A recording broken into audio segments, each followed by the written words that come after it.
Landing helicopter, helipads एक भी नहीं थे, हमने 68 बनाए हैं। कैंपों की खुलने की संख्या दयनीय है, मैं बताना नहीं चाहता क्योंकि बातें विदेश में भी जाती है, मगर हमने 5 ही साल में 302 नए सुरक्षा कैंप खोलकर पूरे एरिया को सुरक्षा दी। फाइनेंशियल चॉकिंग करने के लिए मान्यवर हमने एनआईए और ईडी का उपयोग किया, कई करोड़ रुपया इनके जब्त करे, पीएमएलए के केस कर उनके फाइनेंसरों को जेल की सलाखों के पीछे डाला। लगातार राज्य और केंद्र के बीच में मीटिंगें हुई। मेरे स्तर पर सभी मुख्यमंत्रियों की 11 मीटिंगें हुई और मेरे स्तर पर ही डीजीपीज के साथ 12 मीटिंगें हुई। हमने डायनेमिक रणनीति बनाई, स्ट्रेटेजिक लोकेशनों पर सुरक्षा बलों को तैनात किया और मान्यवर विकास तो वहां पहुंचना चाहिए। हमने बजट को भी 300% बढ़ाने का काम किया है। मान्यवर 14 से 24 में 11,503 किलोमीटर हाईवे बनाए, 20,000 किलोमीटर ग्रामीण सड़कें बनाई। पहले चरण में 2343 मोबाइल टावर लगाए, दूसरे चरण में 2542 मोबाइल टावर लगाए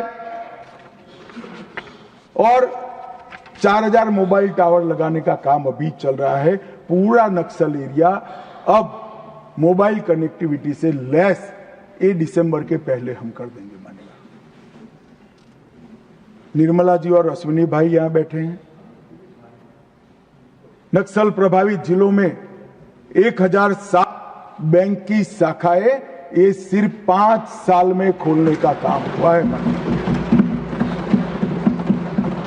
937 एटीएम बनाए और 5,731 डाकघर बैंकिंग सेवा के साथ खोलने का काम भारतीय जनता पार्टी ने।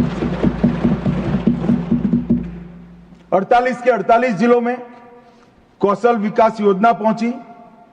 एनआईए का एक मजबूत वर्टिकल बना। 1143 वहीं से ही आदिवासी युवाओं को भर्ती कर सुरक्षा बलों में लिया और हमने 6 नए हेलीकॉप्टर वहां जवानों के रेस्क्यू और रिहेबिलिटेशन के लिए बनाए। इंजर्ड होते ही इसको अस्पताल में लिया जाए, जो रात को भी उठ सकते। और इसका परिणाम यह हुआ कि आज नक्सलवाद धीरे धीरे सिमटता जा रहा है मान्यवर। और मैं इतना कहना चाहता हूं कि जो मारे गए हैं उसमें बहुत सारे इनके प्रमुख नेता हैं। इसके कारण उनका पूरा आंदोलन चरमरा गया है, एकदम चरमरा गया है। और कई सारे करोड़ों के रुपया के इनाम थे, ऐसे लोग सरेंडर भी हो गए। मारे गए जोनल कमेटी के मेंबर 1, सब जोनल कमेटी के 5, स्टेट लेवल कमेटी के 2, डिविजनल कमेटी के 31 और 59 एरिया कमेटी के मेंबर मारे गए मान्यवर। ये आंकड़ा कभी भी आत्मसमर्पण के लिए भी हम लचीली पॉलिसी लेकर आए और जो लोग हमारी सरकार की घोषणाओं के पीछे मखौल उठाते कि कई सरकारें बदल गई, कुछ नहीं हुआ, मैं बड़े आनंद और विश्वास के साथ कहना चाहता हूं, ये सरकार के रहते ही ये देश नक्सल समस्या से मुक्त हो जाएगा मान्यवर। इसमें किसी को सरकार जब इच्छा होती है तो बहुत कुछ होता है, मगर इच्छा होना बड़ा महत्वपूर्ण होता है मान्यवर। नॉर्थ ईस्ट की समस्या को भी कमोबेश हम समाप्त करने के कगार पर है मान्यवर। वहां पर भी हिंसक घटनाओं में 70% की कमी, हताहत सुरक्षा बलों में 72% की कमी और हताहत नागरिकों की संख्या में 85% की कमी हमने। हमारी सरकार आने के बाद हमें सब हथियारी ग्रुपों से बातचीत की मान्यवर। 19 से अब तक 12 महत्वपूर्ण शांति समझौते किए। 2020 में NLFD के साथ, 21 में ब्रू रियांग के साथ, 22 में कार्बी के साथ, 2022 में आदिवासियों के साथ, आदिवासी संगठनों के साथ, 2022 में असम मेघालय अंतरराज्यीय सीमा का समझौता, 2023 में DNLA, UNLF और उल्फा का समझौता, असम और अरुणाचल प्रदेश का अंतरराज्यीय सीमा का समझौता, 24 में त्रिपुरा के साथ समझौता, NLFT और ATTF के साथ समझौता। कुल मिलाकर मान्यवर 10,900 युवा हथियार डालकर मेन स्ट्रीम में आए हैं। मैं अभी बोडोलैंड जाकर आया हूं मान्यवर। हजारों युवा आज विकास के रास्ते पर चल पड़े हैं, अपनी ही बोडो मातृभाषा में पढ़ते हैं, अपना ही धर्म अनुसरित करते हैं और विकास के काम करते हैं। ये बोडोलैंड का समझौता जब हुआ तब सब मजाक उड़ाते कि समझौते धरे के धरे रह जाएंगे। आज मैं कार्यक्रम देख कर आया हूं, मोदी जी गए, 5 लाख बोडो युवा, वृद्ध, अबला, नागरिक सब। मैं कुछ दिन पहले ही बोडोलैंड जाकर आया हूं मान्यवर। परिस्थिति बदल गई है। आसाम के अंदर 5 लाख करोड़ का इन्वेस्टमेंट का MOU होता है। एक आसाम के अंदर इंडस्ट्री एक जमाने में स्वप्न माना जाता था, आज वहां पर शांति है मान्यवर। अब सपा की परिधि को भी 70% तक हमने कम कर दिया है। और मान्यवर ब्रू पुनर्वास समझौता जो है, मैं सदन का ध्यान जरूर देना चाहता हूं, क्योंकि अपने ही देश में मिजोरम से भागकर त्रिपुरा में बिल्कुल दयनीय जीवन जीने वाले अपने ही आदिवासी भाई थे मान्यवर। एक घर में, एक झोंपड़ी में, घर तो क्या होता है, एक झोंपड़ी में 18 लोगों का परिवार रहता था मान्यवर। और राहत के नाम पर यहां से पर व्यक्ति 2 किलो चावल जाता था। हमने सबके सब 37,000 ब्रू रियांग परिवारों को 150 यार्ड का घर दिया, एक सामुदायिक भवन दिया, स्कूल दी, हेल्थ केयर का एक पास में ही दवाखाना दिया, और सभी घरों से 2 युवाओं को स्किलिंग कर आज उनको स्वरोजगार की दिशा में आगे बढ़ा रहे हैं। मैं 8 महीने पहले वही क्षेत्र को देखकर आया हूं जो मैंने 5 साल पहले देखा था। आसमान जमीन का फर्क पड़ा है। और सारे ब्रू रियांग भाई दोनों हाथ जोड़कर अपने ईश्वर से नरेंद्र मोदी को दुआ देते थे, मांगते थे कि भगवान भला करे। ये 6,935 परिवार, 37,584 लोग, उनको नर्क के जीवन से बाहर निकालने का काम नरेंद्र मोदी सरकार ने किया। ये जो कहते हैं ना संवेदनशीलता चाहिए, संवेदनशीलता क्या होती है, थोड़ा समय निकालकर ये ब्रू भाई के घर पर जाकर एक चाय पीकर आइए तो मालूम पड़ेगा संवेदनशीलता क्या होती है। मान्यवर, हमने विकास के बजट में भी 153% की वृद्धि की। तेल मिशन, बांस मिशन, जैविक खेती और अंडा, मच्छी और दूध में नॉर्थ ईस्ट का इंडिविजुअल 8 राज्य आत्मनिर्भर हो, ऐसी कार्य योजना बनाकर हमने समृद्धि के रास्ते खोले।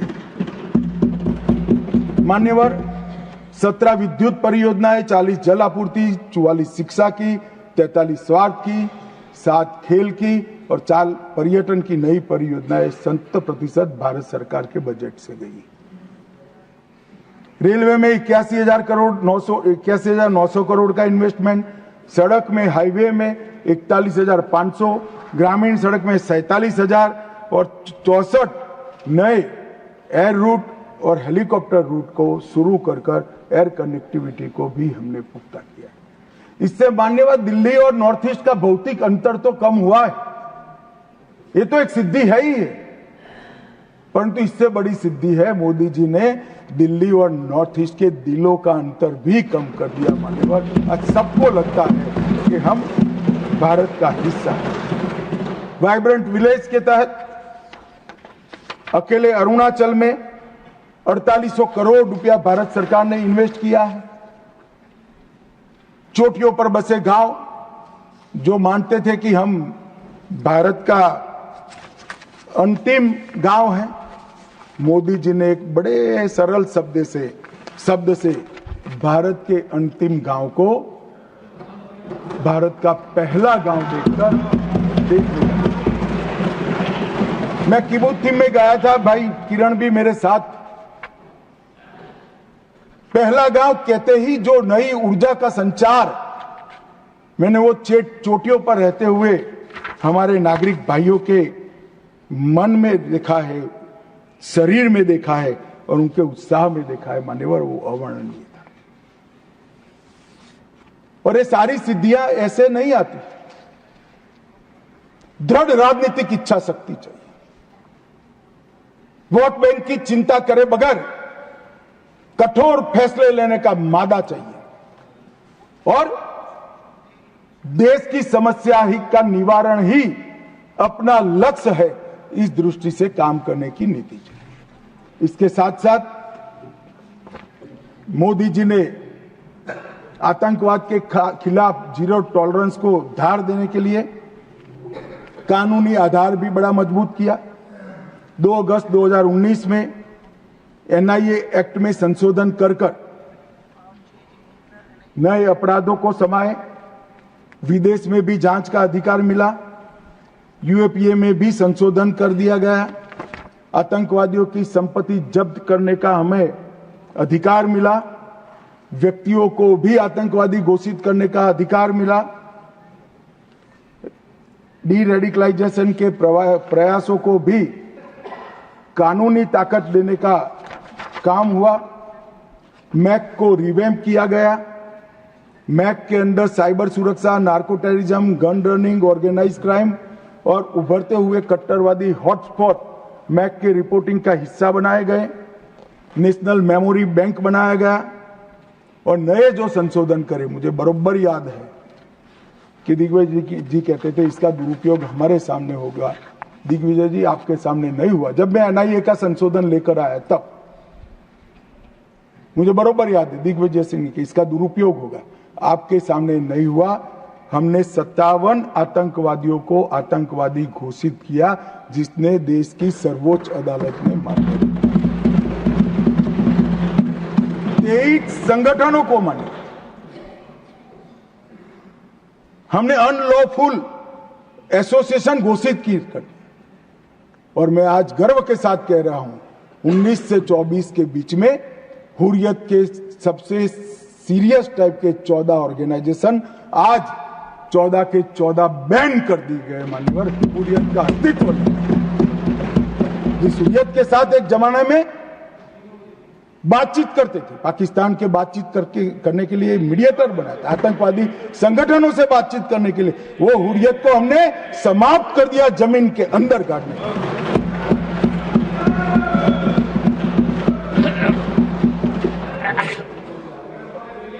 मान्यवर, पीएफआई पूरा सदन जानता है, यहां बैठे या वहां बैठे, सब मानते कि पीएफआई आने वाले दिनों में देश के लिए बड़ा खतरा था,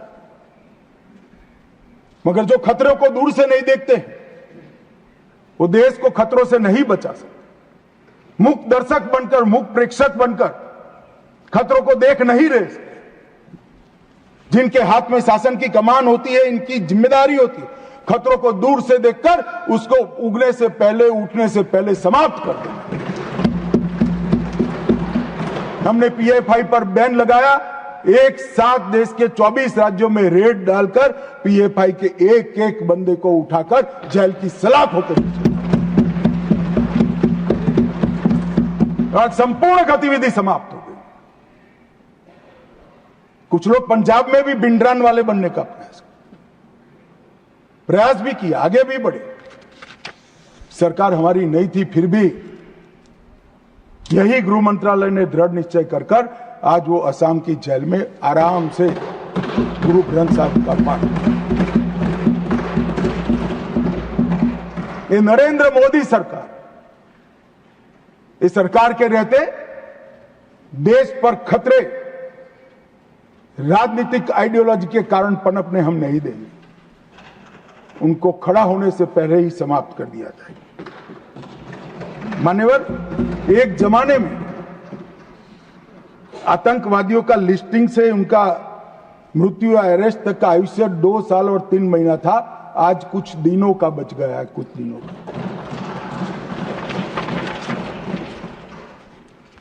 हमने 15 सूत्रीय इंटीग्रेटेड योजना बनाई जिसमें जिहादी आतंकवाद के लिए नॉन प्रॉफिट ऑर्गेनाइजेशन और हवाला इस पर तवाई की।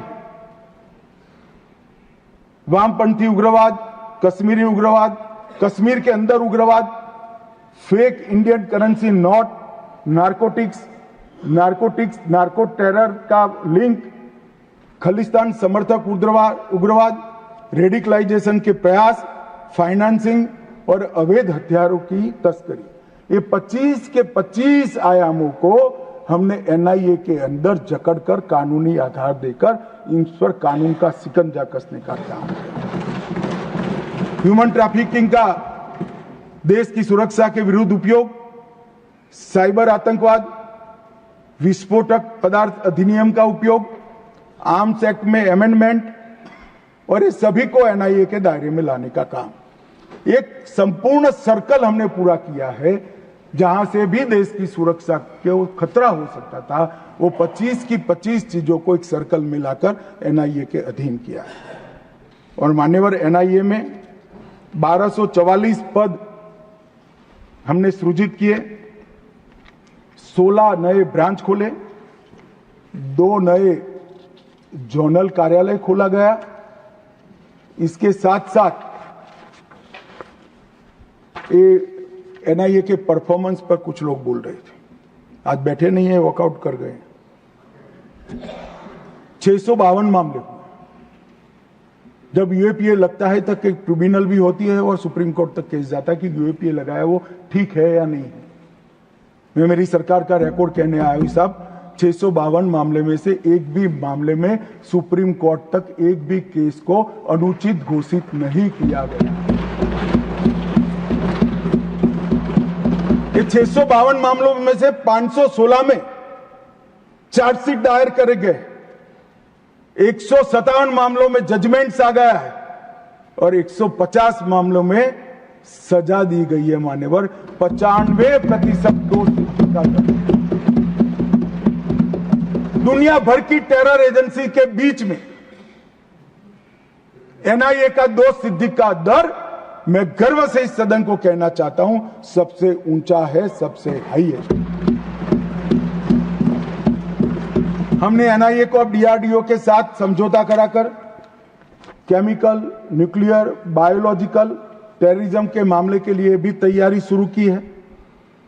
एनआईए के अधिकारों को अंतर्राष्ट्रीय एक्सपोजर देने के लिए एग्रीमेंट भी किए हैं और एनआईए और सेंट्रल फोरेंसिक साइंस लेबोरेटरी के साथ एक अनुबंध खोलकर सीएसएफएल में टेररिज्म के खिलाफ भी एक नया वर्टिकल हमने शुरू करने का काम किया है।